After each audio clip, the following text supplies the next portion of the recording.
안녕하십니까. 3월 25일 오후 김경국 TV 시작하겠습니다. 이재명이 선거법 위반 항소심 선고를 하루 앞두고 국민의힘이 공세를 최고조로 끌어올리고 있습니다. 이재명이 내일 유죄를 선고받고 나면 아마도 발악을 하고 나설 것인데 국민의힘이 앞장서서 여론전을 벌이고 나서는 그런 것으로 보입니다. 국민의힘은 민주당이 천막 당사로 옮긴 자체를 이재명의 유죄 선고에 대비한 전략으로 보고 있습니다.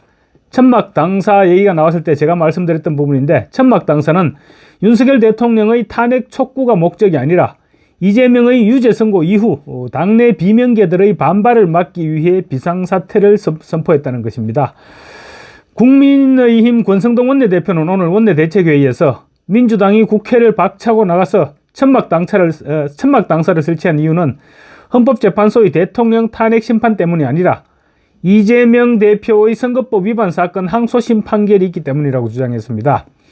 항소심 판결에 불복하고 내부의 비명 세력을 억누르기 위해서 선제적으로 극단적인 장외투쟁에 돌입했다는 것입니다.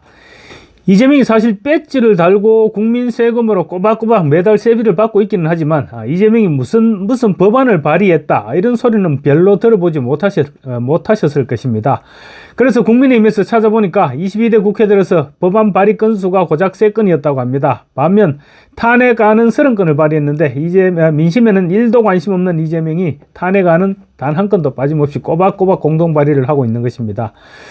그리고 이재명이 관심이 있는 것은 법안 단독 처리였습니다. 주로 친노조, 반기업 이런 법안들이죠. 그러면서 자기는 민생을 돌보고 또 중도 우파라고 그렇게 주장하기까지 해왔죠. 만약에 우리가 대통령의 거부권이 없었다면 우리나라 기업들 벌써 문 다 닫았거나 해외로 다들 회사를 옮겼을 것입니다. 현대차 정의선 회장이 미국에 31조 원을 투자하겠다고 했죠. 과연 관세 때문일까요? 저는 그렇게 보지 않습니다. 한국에서 기업하기가 겁이 났을 것입니다. 정권이 바뀌면 언제 노조가 경영권까지 빼앗아갈지도 모르는 이런 불안한 상황에서 투자를 할 의욕이 생기겠습니까? 의욕 차원을 넘어서 아마도 겁이 났을 것입니다. 만약에 민주당이 집권을 하게 되면 노란봉투법을 비롯한 무시무시한 법안들이 거부권 행사 없이 그대로 통과되고 시행될 것인데, 그런 걱정을 하느니 차라리 미국에 투자하자 이런 생각이 들지 않았겠습니까? 지금 2030 청년들이 들고 일어난 것도 바로 이 지점입니다. 이재명이 하는 꼴을 보니까 종북 세력과 손잡고 나라를 망치려 하는 것이 눈에 보이니까 그래서 들고 일어난 것입니다. 오늘 헌법재판소 앞 기자회견에서 국민의힘 김정재 의원이 이런 이재명을 아예 박살을 냈습니다. 이재명이 피하지 못하는 게 있습니다. 아무리 날고 기는 이재명이고 얼굴에 찰판을 갖다 댄 후한무치한 이재명도 피해갈 수 없는 게 있습니다. 바로 내일입니다. 2심 선거법 내일 선거는 피해갈 수 없습니다. 여러분, 유죄겠습니까? 무죄겠습니까? 유죄! 당연히 유죄입니다. 내일 이재명 사망 선고일입니다. 아마 민주당은 이재명 탄핵 사망 선고일이 돼서 내일 유죄가 되면 더 아마 날뛸 것입니다. 방탄복을 2-3겹 입어야 될 것입니다. 왠 줄 아십니까? 이재명이요, 내일 유죄 판결이 나면 자기 배지 떨어지는 거 플러스 400억이 넘는 대선 자금을 토해내야 됩니다. 네, 그러면 민주당 당원들, 진성당원들 가만히 있겠습니까? 가만히 안 있죠. 비명 행사한 사람들 다 강신처럼 일어나서 다 대들 겁니다. 무섭죠. 그러니까 이 탄핵 방탄복을 입고 다닐 수밖에 없습니다. 이재명이 어떤 사람입니까? 전과사범의 8개의 사건에서 12개의 혐의로 지금 5개의 재판을 추가로 받고 있습니다. 내일 항소심 재판은 그 중에 하나에 불과한 것입니다. 저런 비정상적인 인간이 권좌에 오르면 나라가 어떻게 정상으로 돌아가겠습니까? 이재명은 지금 대권 꿈이 무참하게 깨어지고 또 조기 대선도 물 건너갈 수 있다 이런 위기감에 내몰리니까 유죄 선고 이후 지금 무슨 짓을 할지 알 수가 없습니다. 종잡을 수가 없습니다. 이재명의 항소심 선고에 맞춰서 간첩들이 덕실거리는 전농은 아예 무장봉기에 나섰습니다. 트랙트 시위를 허가하지 않았더니 트럭에 트랙트를 싣고 서초구 남태령 고개를 넘어서 서울로 진입하다가 오늘 지금 오전부터 경찰들과 남태령 고개에서 경찰들과 대치하고 있습니다. 전농사나 전봉준 투쟁단이 서울 서초구 남태령 고개에서 윤석열 대통령 탄핵을 촉구하는 트랙트 대행진을 하겠다면서 지금 경찰과 대치하고 있습니다. 말로는 평화로운 대행진이라고 하는데 트랙터와 함께 움직이면 사실상 무장봉기나 다름이 없는 것입니다. 이 사람들 한번 보십시오. 과연 평화 시위꾼들이라고 볼 수 있는 그런 차림새입니까? 윤 대통령 지지자들이 전농의 행진을 막아서고 탄핵 반대 집회를 열기로 하면서 양측은 지금 남태령곡에서 일촉즉발의 충돌 위기를 맞고 있습니다.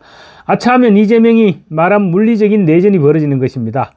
민노총도 헌재가 윤석열 대통령 탄핵 심판 선고 기일을 발표하지 않으면 27일부터 총파업에 들어가겠다고 선언한 상태입니다. 이재명의 항소심 선고를 전후해서 종북 세력들이 지금 준동하기 시작하고 있는 것입니다. 이런 가운데 이재명의 입은 험악해지고 있습니다. 이재명은 항소심 선고 하루 전인 오늘까지도 승복 선언을 하지 않았죠. 그런 대신 윤석열 대통령의 탄핵 심판 선고와 관련해서 심리적 내전을 넘어서 물리적 내전까지 예고된 상황이다. 이런 돈 없는 발언도 서슴지 않고 있습니다. 이재명의 물리적 내전과 관련해서 종북 집단인 전농의 트랙터 시위와 역시 지도부의 간첩이 득실거렸던 민주노총의 총파업이 허투루 넘기기에는 뭔가 불안한 조짐이 아닐 수 없습니다.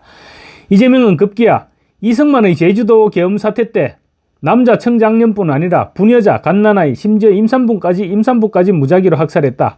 광주 5.18 당시 전두환의 계엄군이 무슨 짓을 했는지 설명해 드리지 않아도 알 것이다. 이번 12.3 계엄 사태에서도 5,000명에서 10,000명을 죽이겠다는 계획을 세웠다. 이렇게 근거 없는 음모론을 제기하기도 했습니다. 거의 지지자들을 선동하는 듯한 과격하고 섬찟한 그런 발언들을 일삼고 있는 것입니다. 이재명의 화법은 원래 독하기로 유명합니다. 정치적 자산이 없다 보니까 독한 발언이 이재명의 지지세를 확보하는 데 가장 확실한 방편이 되어 왔던 것입니다. 이재명은 얼마 전에 경기도 포천에서 공군 전투기가 오폭 사고가 발생했을 때 민가 사격이라고 말했죠. 또 지난 8일 집회 때 맞았죠. 아마 하여튼 탄핵 찬성 장애 집회에 마이크를 잡고 12.3 비상계엄 당시 연평도로 가는 깊은 바닷속 어딘가에 꽃게밥이 될 뻔했다. 이런 말도 했습니다. 이재명의 말에는 몽둥이로 때려서 대가리가 깨지고 뭐 이런 식입니다. 그래서 총과 칼로 어떻게 하고 그런 썸짓한 무기들과 죽음이 등장하기 일쑤입니다. 이런 말들은 이재명의 무의식 중에 있는 폭력성의 발로일 것입니다. 이런 이재명이기 때문에 자신에게 위기가 닥치면 어떤 일을 저지를지 알 수가 없게 되는 것입니다. 이재명을 제거하지 않고는 우리나라가 한 발짝도 앞으로 나아갈 수 없을 것입니다. 내일 항소심 재판부의 현명한 판단을 기대해 보겠습니다. 감사합니다.